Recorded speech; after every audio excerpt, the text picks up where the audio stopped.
Kalau ditanya, Ustaz, wanita solehah itu seperti apa sih? Saya tidak tahu apakah istri saya solehah atau tidak. Langsung Allah berikan dua kategori. Apa itu? Taat pada Allah pertama, kemudian menjaga dirinya pada saat suami tidak bersamanya. Bukankah ini permasalahan besar dalam keluarga hari ini? Para istri yang tidak menjaga diri pada saat suami tidak bersama dengannya. Allah sebutkan dalam Al-Quran secara jelas, wanita soleh itu adalah yang menjaga dirinya pada saat suami tidak bersama dengannya. Hari ini pada saat tren hidup kita adalah wanita kerja di luar. Bayangkan bagaimana kalau istri tidak menjaga dirinya dengan baik pada saat suami tidak bersama dengannya. Maka keharmonisan rumah tangga itu sangat penting diperlukan. Suami mentreat istrinya dengan baik, keluarganya dengan baik, memperlakukan secara ma'ruf sesuai dengan hukum Allah, sesuai dengan tabiat daripada istrinya juga. Kemudian si istri taat pada Allah, kemudian dia menjaga dirinya dengan baik pada saat suami tidak bersama dengannya.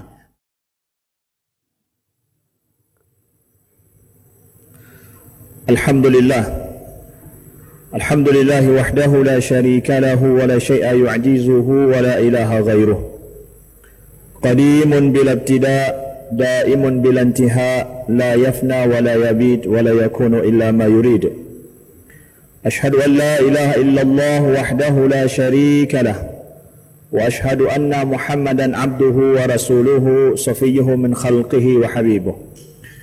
Allahumma salli ala Muhammad wa ala ali Muhammad kama sallaita ala Ibrahim wa ala ali Ibrahim. وبارك على محمد وعلى آل محمد كما باركت على إبراهيم وعلى آل إبراهيم في العالمين إنك حميد مجيد. عباد الله اتقوا الله حق تقاته ولا تموتن إلا وأنتم مسلمون.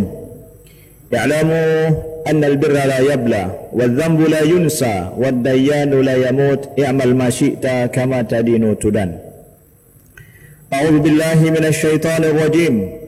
بسم الله الرحمن الرحيم. يا أيها الذين آمنوا قوا أنفسكم وأهليكم نارا وقودها الناس والحجارة عليها ملائكة غلاظ شداد لا يعصون الله ما أمرهم ويفعلون ما يؤمرون. صدق الله العظيم. Saudara-saudaraku sidang jamaah Jumat yang dimuliakan Allah.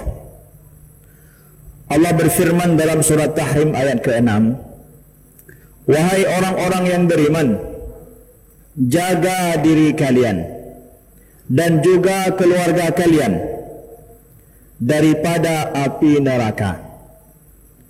Yang api neraka tersebut bahan bakarnya adalah an-nas wal hijarah, manusia dan bebatuan.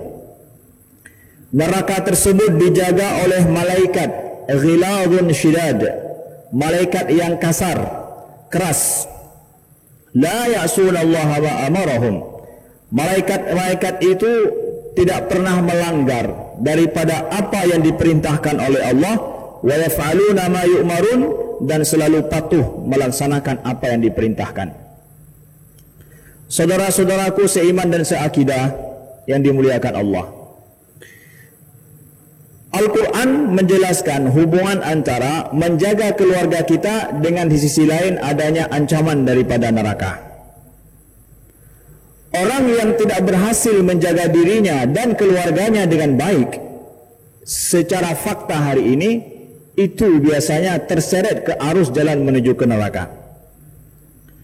Allah telah menjadikan keluarga kita, saudaraku yang dimuliakan Allah, itu adalah untuk menjaga kita dan agama kita ini baik. Maka hubungan antara keluarga dengan agama itu sangat dalam fakta ya, realita kehidupan itu sangat erat sekali. Orang-orang yang hidup dalam keluarga bermasalah, biasanya kehidupan agamanya selanjutnya bermasalah. Orang yang dibesarkan dalam keluarga yang harmonis, sejahtera, ibu bapaknya baik, biasanya anak akan ikut mudah dalam kehidupannya, agamanya pula terjaga. Makanya dalam hal ini Allah kaitkan dengan jelas sekali hubungan antara menjaga diri dan keluarga dengan masalah ancaman dengan neraka. Faktanya demikian, bahwa sesungguhnya orang yang gagal dalam menjaga diri dan keluarganya dengan baik, maka dia akan gagal dalam taat pada Allah Subhanahu wa taala. Oleh sebab itu, saudaraku yang dimuliakan Allah, dalam surah Ar-Rum Allah jelaskan dengan tegas, wa min ayatihi an khalaqa lakum min anfusikum azwaja litaskunu ilaiha.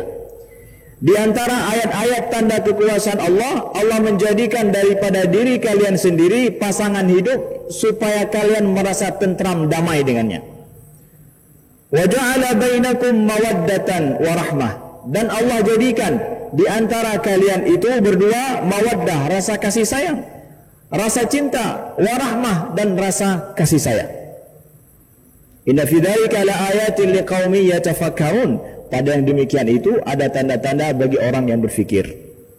Allah jadikan yang menentramkan hidup kita di dunia ini adalah siapa? Pasangan hidup kita, istri-istri kita, anak-anak kita yang ada dalam keluarga kita. Itu menentramkan hidup. Itu hukum Allah. Pada saat orang tidak mendapatkan ketentraman dalam keluarga, dia akan mencari ketentraman lain di luar keluarga seluruh dunia, tapi tidak pernah dia dapat.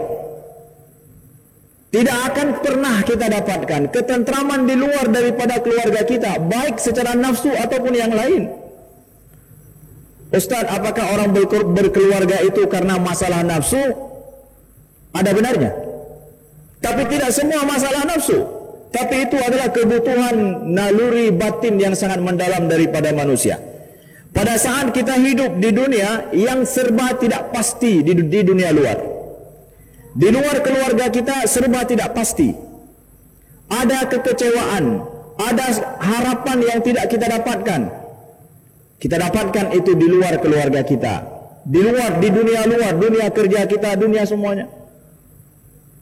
Stres kita dapatkan. Tapi pada saat kemudian keluarga kita ternyata tidak memenuhi hajat batin kita, ketentraman di dalamnya, maka kita sudah mendapatkan musibah dua kali.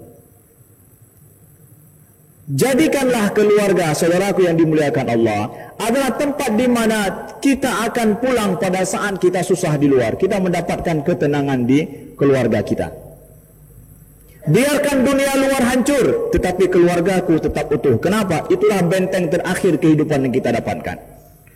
Keluarga bukan cuma istri dan anak, keluarga juga bermakna keluarga lebih besar daripada itu adalah keluarga besar kita, ayah ibu kita, saudara kandung kita. Itulah mereka yang dalam hidup akan menggembleng kita dan menjaga diri kita.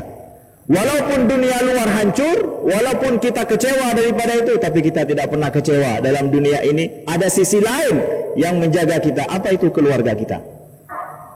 Oleh sebab itu, khatib mewasiatkan kepada kita semua, saudaraku yang dimuliakan Allah, prioritaskan dalam hidup ini keluarga. Karena itu benteng terakhir.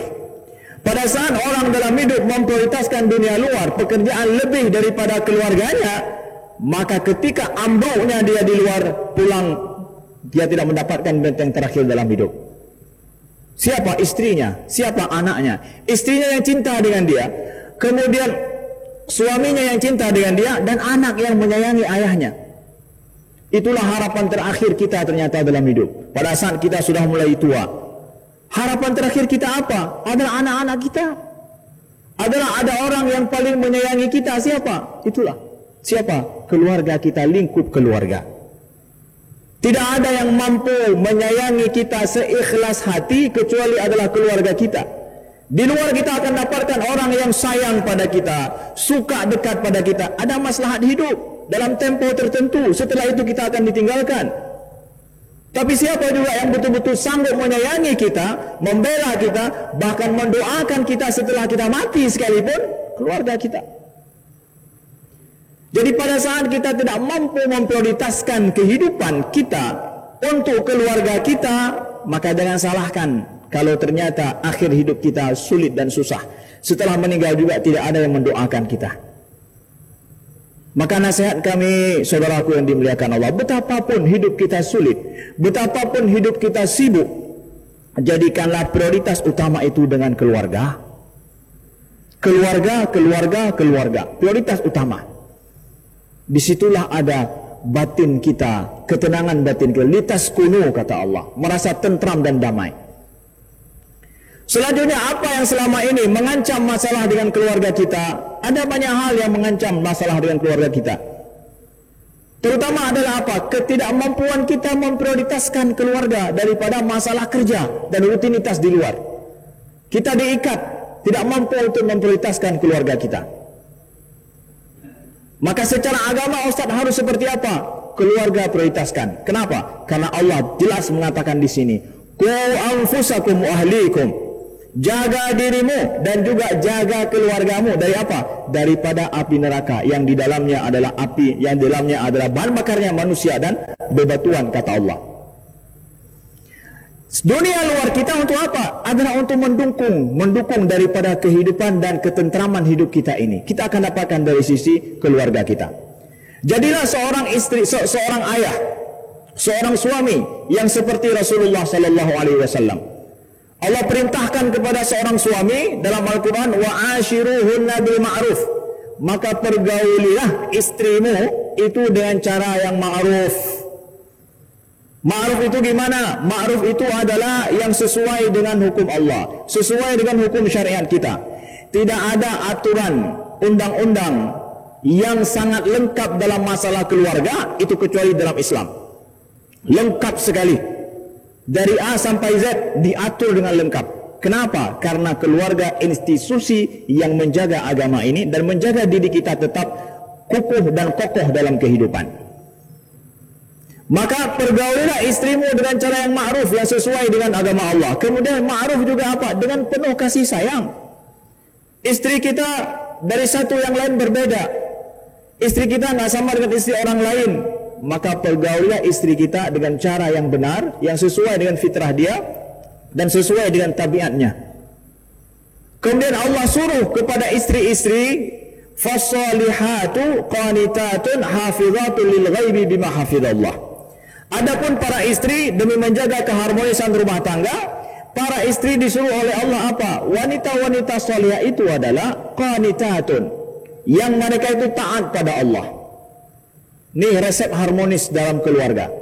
Suami dia mempergauli istrinya, menggauli istrinya dan menjaga dirinya dengan baik dengan istrinya dengan cara yang ma'ruf, sesuai dengan tabiatnya, sesuai pula dengan hukum Allah. Semakin kita taat pada Allah, semakin keluarga kita terjaga dengan baik.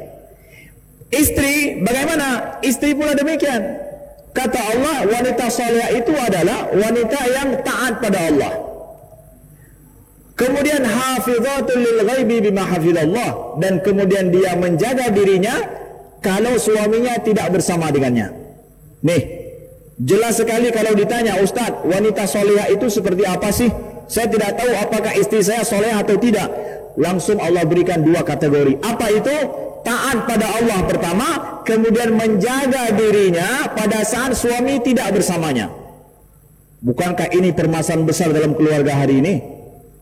Para istri yang tidak menjaga diri pada saat suami tidak bersama dengannya. Allah sebutkan dalam Al-Quran secara jelas, wanita soleh itu adalah yang menjaga dirinya pada saat suami tidak bersama dengannya. Hari ini pada saat tren hidup kita adalah wanita kerja di luar. Bayangkan bagaimana kalau istri tidak menjaga dirinya dengan baik pada saat suami tidak bersama dengannya. Maka keharmonisan rumah tangga itu sangat penting diperlukan. Suami mentreat istrinya dengan baik, keluarganya dengan baik, memperlakukan secara ma'ruf sesuai dengan hukum Allah, sesuai dengan tabiat daripada istrinya juga. Kemudian si istri taat pada Allah, kemudian dia menjaga dirinya dengan baik pada saat suami tidak bersama dengannya. Pahamilah wahai para istri dengan baik. Ini resep dalam Al-Quran menjaga keharmonisan rumah tangga dan menjaga keluarga kita tetap utuh.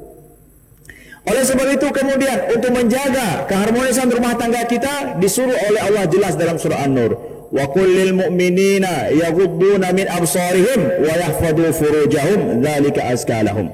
Katakan bagi orang-orang mukmin, hendaklah mereka itu menjaga pandangan mereka. Yaghudduna min absarihim, jaga pandangan. Wa yahfadhu furujahum, dan hendaklah mereka menjaga furuj mereka. Farjun itu apa? Kemaluan, alat vital, langsung Allah sebutkan. Wahai laki-laki mukmin, kata Allah, jaga pandangan kalian dan jaga pula apa? Furuj. Furuj itu apa? Alat vital, jelas Allah sebutkan. Kenapa? Ada hubungannya antara mata ini dengan kemaluan. Kalau nggak pintar jaga mata, maka kemaluan sulit untuk dijaga. Bukankah hari ini betapa pengaruhnya pandangan luar itu terhadap nafsu kita? Kemudian apakah suami saja Ustaz yang disuruh seperti itu? Bukan, wanita juga. Wa kullil mu'minati yaghdudna min absarihinna wa yahfazna furujahun. Katakan pula kepada wanita-wanita muslimah untuk menjaga pandangan mereka dan menjaga furuj mereka, kemaluan mereka. Jelas tegas Allah sebutkan, jaga dia. Kalau dijaga adalah diantisipasi dari segala hal yang bisa mengganggu. Antisipasi. Maka saudaraku yang dimuliakan Allah, ada tren gaya hidup kita yang salah. Apa itu? Ya. Kita pada saat merasa bahwa nafsu kita tidak tersalurkan dengan baik di keluarga, maka seakan-akan dengan uang, dengan jabatan, dengan kesempatan kita dapatkan, maka nafsu kita bisa kita dapatkan dari luar secara haram. Kenapa? Saya punya kesempatan, saya punya uang, punya relasi, aman. Saudaraku yang dimuliakan Allah, hidup ini disuruh kita untuk jaga nafsu. Setelah itu disuruh pula oleh Allah supaya kita kendalikan nafsu itu. Dalam lingkup mana? Lingkup istri-istrimu yang halal, keluarga. Tapi Ustaz tidak cukup. Saudaraku yang dimuliakan Allah, kalau seandainya nafsu kita tidak pintar kita jaga, itu persis seperti bensin. Kalau khatib boleh kasih tahu, bensin itu membahayakan, penyebab daripada kebakaran. Itu nafsu kita. Pada saat bensin itu ditaruh dalam tangki pembakaran, terjaga dengan baik, maka itu akan bermanfaat menggerakkan motor, menggerakkan mesin, berguna bagi kehidupan. Sesuatu yang berbahaya, tapi dijaga dengan baik, di tempat yang benar, sesuai dengan salurannya, maka dia akan berguna, bermanfaat. Tapi pada saat bensin itu tidak ditaruh dalam tangkinya, kemudian dibakar di sembarangan tempat, kehancuran bagi orang yang melakukan itu dan kehancuran bagi lingkungannya. Itulah nafsu, persis seperti bensin itu. Jadi hidup ini tidak untuk mengumbar nafsu, bukan, tapi untuk menjaga dan menahannya. Tapi Ustaz, kapan lagi? Saya punya uang banyak, ya, saya punya kesempatan banyak, jabatan saya banyak. Bukan jabatan saudara untuk mengumbar nafsu saudara. Jaga keluarga kita, istri kita, anak kita. Bayangkan di akhir khutbah yang singkat ini, khatib ingin sampaikan kepada kita, Rasulullah sallallahu alaihi wasallam, beliau punya istri sampai 10, 11. Wah, istri Rasulullah, beliau enak, istrinya banyak. Saya punya istri 1. Bayangkan pada Nabi. Nabi itu diizinkan oleh Allah untuk memiliki istri lebih daripada 4. Tetapi di Madinah, lihat, di Madinah, wanita di Madinah, mereka tidak menikah dulu sebelum mereka menyerahkan dirinya pada Nabi. Gimana? Mereka ingin menikah? Iya, mereka akan pergi kepada Nabi SAW. Ya Rasulullah, apakah engkau ingin menikah denganku? Nabi hanya menikah dengan 10-11 daripada wanita. Tapi yang datang kepada Nabi ratusan. Apakah yang datang kepada Nabi itu adalah yang super cantik di kota Madinah? Enggak. Justru yang Nabi nikahi itu adalah merupakan perempuan janda. Tidak semua yang tercantik, tidak. Tapi yang datang menyerahkan dirinya pada Nabi berapa orang? Ratusan wanita-wanita. Yang muda-muda lagi. Mana lebih muda? Nabi disuruh tahan nafsu juga. Makanya Allah sebutkan, wala yahillu laka min ba'du. Tidak halal bagi engkau wahai Muhammad setelah itu, ya. Untuk menikahi wanita, Allah tetapkan hanya 10, setelah itu tidak boleh lebih daripada itu wahai Muhammad. Ya. Walau a'jabaka husnuhunna, walaupun yang datang padamu itu nanti adalah wanita yang sangat cantik yang menyebabkan kamu suka, tidak boleh setelah itu, cukup itu. Nabi dibatasi oleh Allah juga. Beliau diwajibkan untuk tahan nafsu dalam hidup. Nabi, godaannya apa? wanita Madinah itu datang kepada Nabi, enggak menikah sebelum Nabi mengatakan saya tidak akan menikah dengannya. Tapi disuruh oleh Allah untuk tahan nafsu. Maka di dunia ini bukan saatnya kita mengumbar nafsu kita. Jaga keluarga kita. Itu akan menjaga agama kita. Kalau ingin nafsu kita dapat semuanya, baca Al-Quran. Di mana nafsu kita akan bisa disalurkan semua sesuka hati? Di surga. Di surga. Saatnya di bumi ini kita tahan nafsu. Jaga keluarga kita, jaga anak-anak kita. Anak-anak yang dia mendapatkan ayah ibunya harmonis, itu sungguh membahagiakan hidupnya ke depan. Pada saat anak-anak kita mendapatkan ayah dan ibunya bertengkar tidak harmonis, itu adalah masa depan yang gelap bagi anak-anak kita. Berikan contoh terbaik bagi anak-anak kita. Maka di akhir daripada ini, saudaraku yang dimuliakan Allah, kami ingatkan, ya ayyuhalladzina amanu qu anfusakum wa ahlikum nara wa quduhan nas wal hijarah 'alaiha malaikatun ghiladun shidad la ya'suna Allaha ma amarahum wa yaf'aluna ma yu'marun. Wahai orang-orang yang beriman, jaga diri kalian dan jaga keluarga kalian daripada api neraka yang bahan bakarnya adalah manusia dan bebatuan. Dijaga neraka itu oleh malaikat yang keras dan syadid dan keras, ya. La ya'sunallaha ma amarahum. Mereka tidak mengingkari segala diperintahkan kepada mereka dan mereka melaksanakan apa yang diperintahkan oleh Allah Subhanahu wa ta'ala. Aqulu qawli hadha, barakallahu li wa lakum fil Qur'anil Karim wa nafa'ani wa iyyakum bima fihi min ayati wa dzikril hakim wa taqabbalallahu minni wa minkum tilawatahu innahu huwas samiul alim.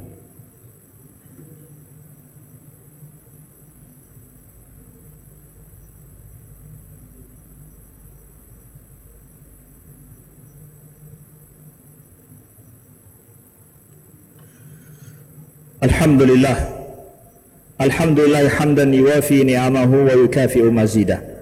Ya Rabbana lakal hamdu kama yanbaghi li jalali wajhikal karimi wa 'azimi sultanik. Allahumma salli ala Muhammad wa ala ali Muhammad kama sallaita ala Ibrahim wa ala ali Ibrahim. Wa barik ala Muhammad wa ala ali Muhammad kama barakta ala Ibrahim wa ala ali Ibrahim fil alamin innaka Hamidum Majid. Ibadallah, ittaqullaha haqqa tuqatih wa la tamutunna illa wa antum muslimun. I'lamu anna al-birra la yabla wa dhanbu la yunsa wa ad-dayyanu la yamut. I'mal ma syi'ta kama tadinu tudan. A'udzu billahi minasy syaithanir rajim. Bismillahirrahmanirrahim. Ya ayyuhalladzina amanu qu anfusakum wa ahlikum nara wa quduha an-nasu wal hijarah عليها ملائكة غلاظ شداد لا يعصون الله ما أمرهم ويفعلون ما يؤمرون. اللهم اغفر للمسلمين والمسلمات والمؤمنين والمؤمنات الأحياء منهم والأموات برحمتك يا أرحم الراحمين. اللهم اشف مرضانا ومرضى المسلمين وارحم موتانا وموتى المسلمين. اللهم اشف مرضانا ومرضى المسلمين وارحم موتانا وموتى المسلمين. اللهم ربنا هب لنا من أزواجنا وذرياتنا قرة أعين واجعلنا للمتقين إماما. ربنا هب لنا من أزواجنا وذرياتنا قرة أعين واجعلنا للمتقين إماما. ربنا هب لنا من أزواجنا وذرياتنا قرة أعين واجعلنا للمتقين إماما. اللهم حبب إلينا الإيمان وزينه في قلوبنا وكره إلينا الكفر والفسوق والعصيان واجعلنا من الراشدين. اللهم حبب إلينا الإيمان وزينه في قلوبنا وكره إلينا الكفر والفسوق والعصيان واجعلنا من الراشدين.